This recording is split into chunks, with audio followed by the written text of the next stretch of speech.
If you will turn to John chapter 9 this morning.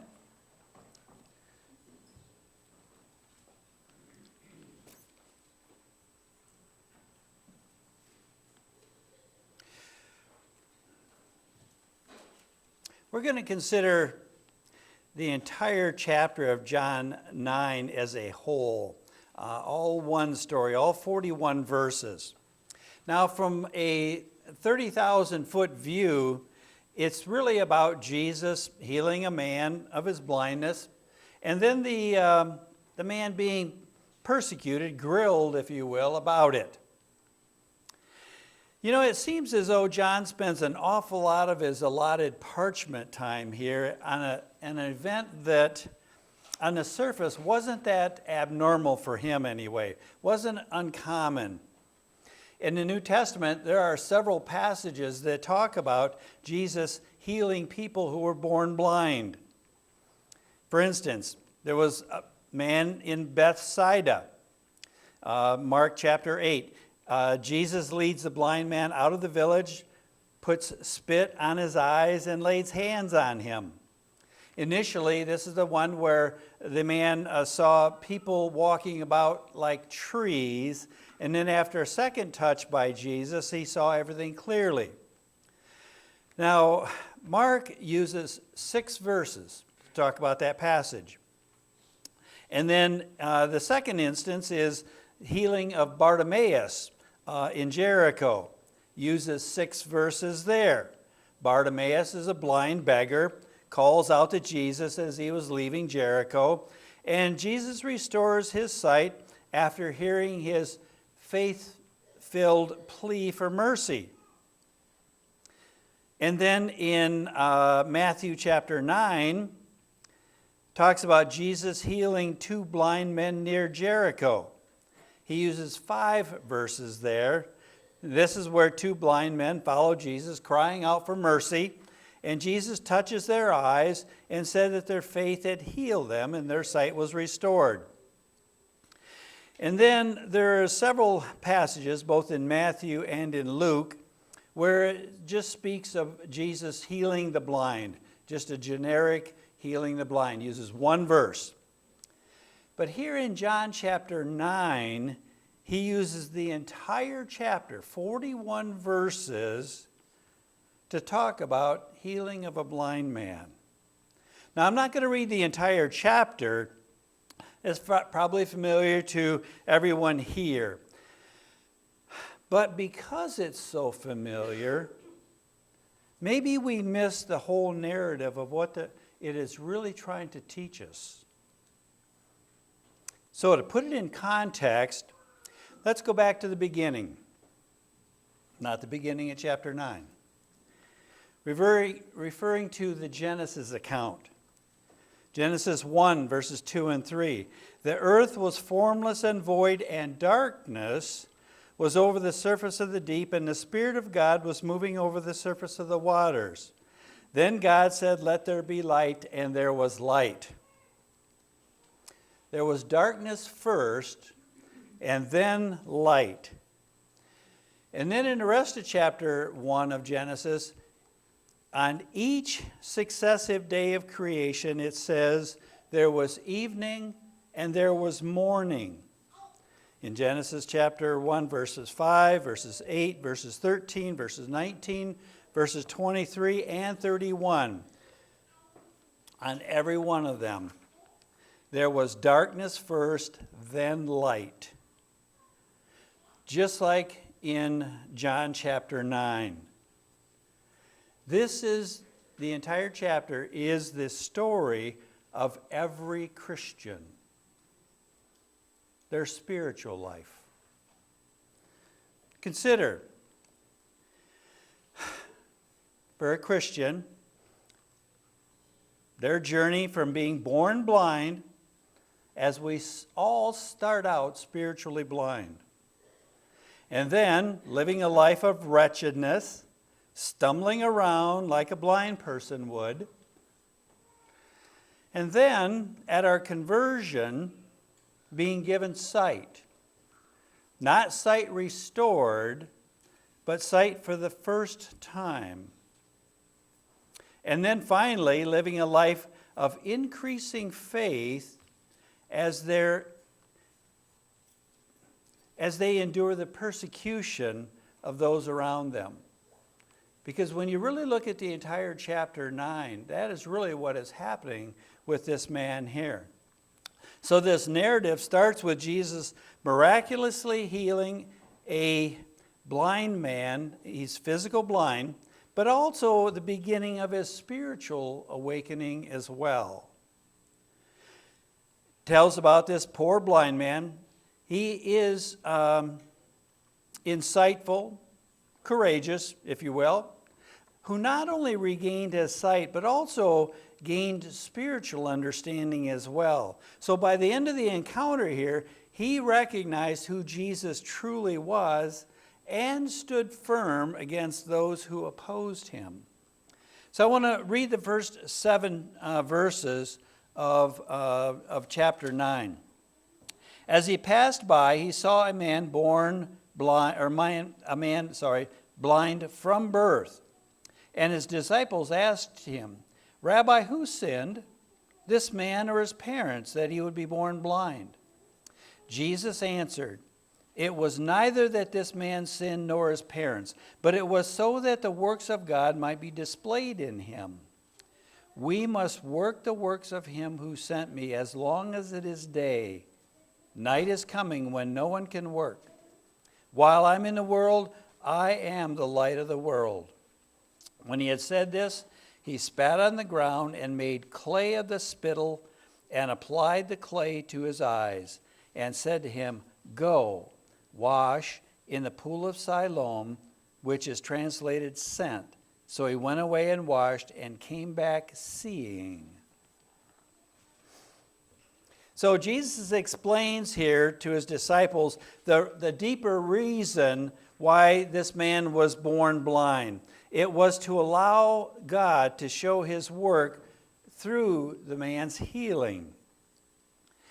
You know, very often we look for human reasons why such conditions. You know, why do people suffer? And the explanation that Christ gave revealed God's ultimate purpose. The man personally experienced Jesus' compassion and miraculous power, which moved him to appreciate and worship Jesus.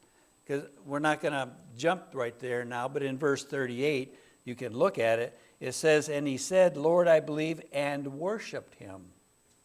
So we recognize here that Jesus accepted that worship. So the man actually at this point recognized who Jesus was. This experience is really not that uncommon. Many people are drawn to investigate who Jesus is, sometimes by the change that they see in others, or maybe even on their own lives. So this man's understanding of Jesus deepened as his neighbors, familiar with his lifelong blindness, kept asking him about his healing. In verses 8 and verse 16, they're questioning him about how he was healed. And so what this caused him, it caused him to think a little bit more about who Jesus was and the significance that had happened to him. See, faith can sometimes be strengthened through adversity. And that's what this man obviously experienced. He faced skepticism, hostility, especially from religious leaders, and they even excommunicated him, but that did not weaken his faith, not a bit. Instead, those challenges actually strengthened his faith and clarified his understanding about who Jesus was. We see through history that sometimes persecution can solidify believers' faith and their character. We see this man, his faith gradually growing. And it started, and we know this because we look at a couple of passages here. Started with him referring to Jesus as a remarkable man in verse 11. It says there, he answered, "The man who is called Jesus, made clay and anointed my eyes.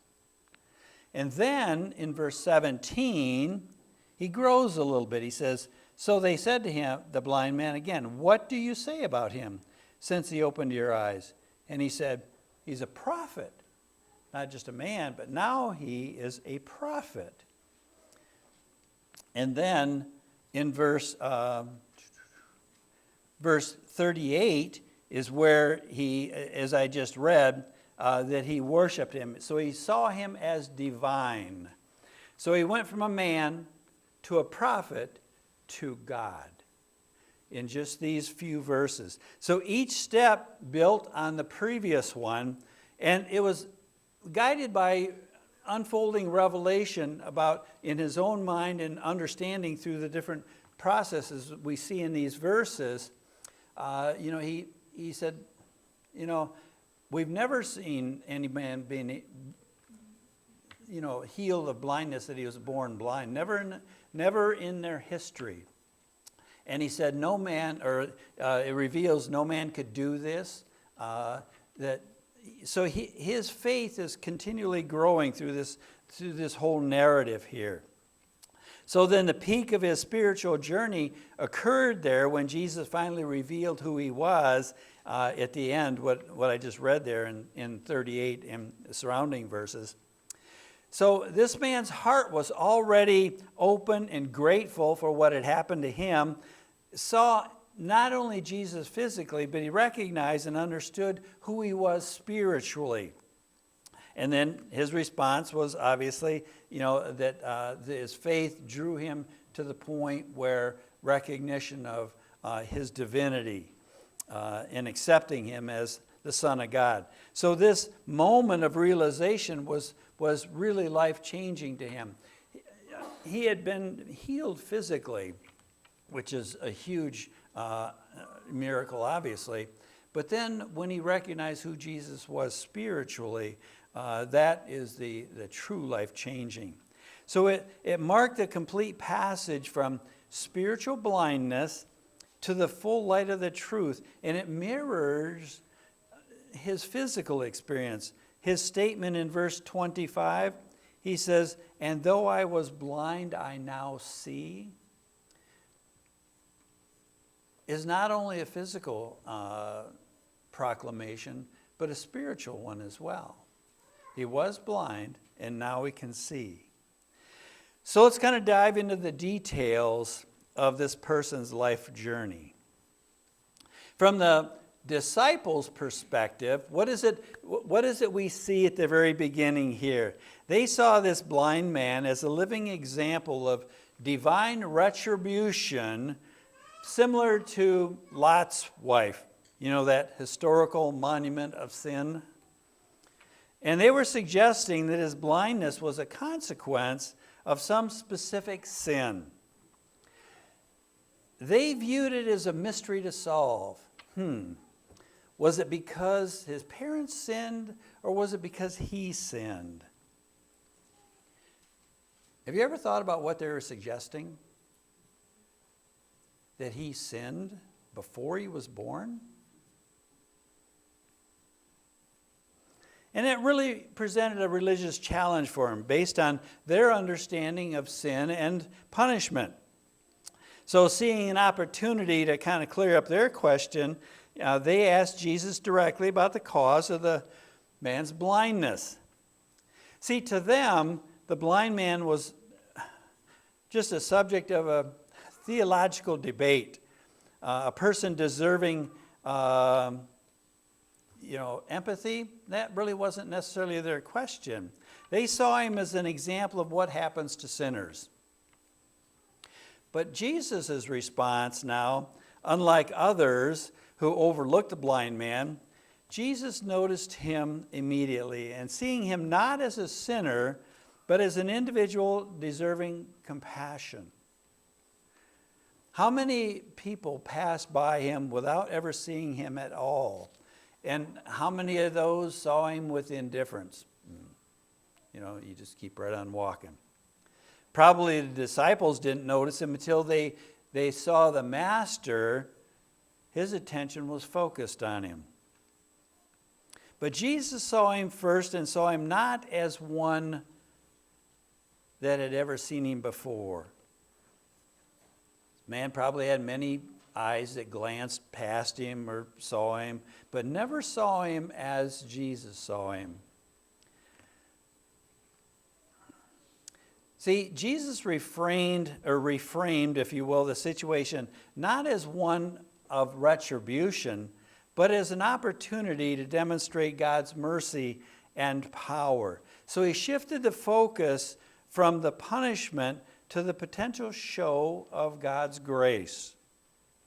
See, where there is no misery, no mercy is required.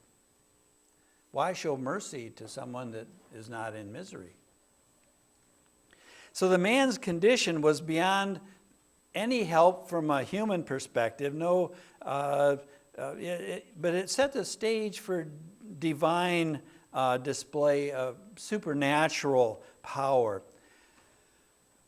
From a man's standpoint, no doctor would have ever even tried to help this man. He was born blind. They did not have the ability, and neither do we now, I don't think, have the ability without an eye transplant, I suppose. But even at that point, you've got a lot of other situations. Even today, someone born blind, I don't think the doctors can even fix.